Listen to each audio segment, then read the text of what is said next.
দর্শক, এই মুহূর্তে সিএমএইচ হসপিটালে ব্রিফিং চলছে, আমরা সরাসরি সেখানে যেতে চাই।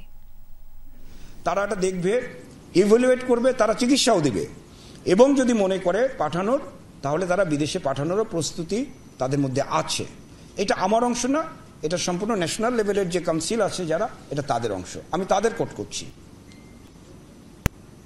বলেন এরপরও যে কোনো প্রশ্ন। আর ওই যে আমি বললাম, আমরা জানেন যে আমরা যে জুলাই যোদ্ধা যারা আছে, জুলাই যোদ্ধাও তো এখানে আমরা নিয়ার অ্যাবাউট 4000 চিকিৎসা করেছি এখন পর্যন্ত। আমার কত 26 জন না কত 28 জন এখন পর্যন্ত কিন্তু আমরা আছি। এবং প্রতিনিয়তই যারা বিভিন্ন জায়গায় চলে যায় আবার ট্রিটমেন্ট নিতে আসে, আমরা তাদেরকে পাঠিয়ে দিলে আবার একটা টাইম দিয়ে চলে আসে।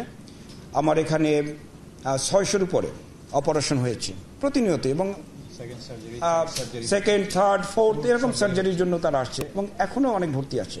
সো এই জিনিসগুলো আমরা অত্যন্ত সতর্কতার সাথে এবং আন্তরিকতার সাথে করি। ওই যে আরেকটা কথা আমি প্রথমে বলেছিলাম, ন্যাশনাল লেভেলের যে কোনো জায়গায়, সেটা সিভিল হোক মিলিটারি হোক, যে কোনো জায়গায় যদি কোনো এই ধরনের ডিজাস্টার ক্যাজুয়ালিটি হয়, আমরা কিন্তু আমাদের একদম এসওপি আছে, উইদিন শর্ট টাইম আমরা কিন্তু নোটিস পেয়ে যাই এবং আমরা সেভাবে প্রিপারেশন। এবং গতকালও আপনারা 1-2 ঘন্টার পরে আসলে দেখতেন আমার এমার্জেন্সি অ্যান্ড ক্যাজুয়ালিটি সুন্দর নেক্সট পেশেন্টের জন্য প্রিপেয়ার্ড। আমরা এক্সপেক্ট করছিলাম, আমার টিম সেভাবেই কাজ করেছে এবং দে আর হাইলি কোয়ালিফাইড। এবং বাংলাদেশে এই ইমার্জেন্সি ক্যাজুয়ালিটি ম্যানেজমেন্ট আমাদের ঢাকা সিএমএসএ থেকে আমি বলতে পারি আপনাকে উইথ অথরিটি, এবং আমার সেই লেভেল আছে, আমাদের খুবই অতি উন্নত মানের এবং ম্যানেজমেন্টটা।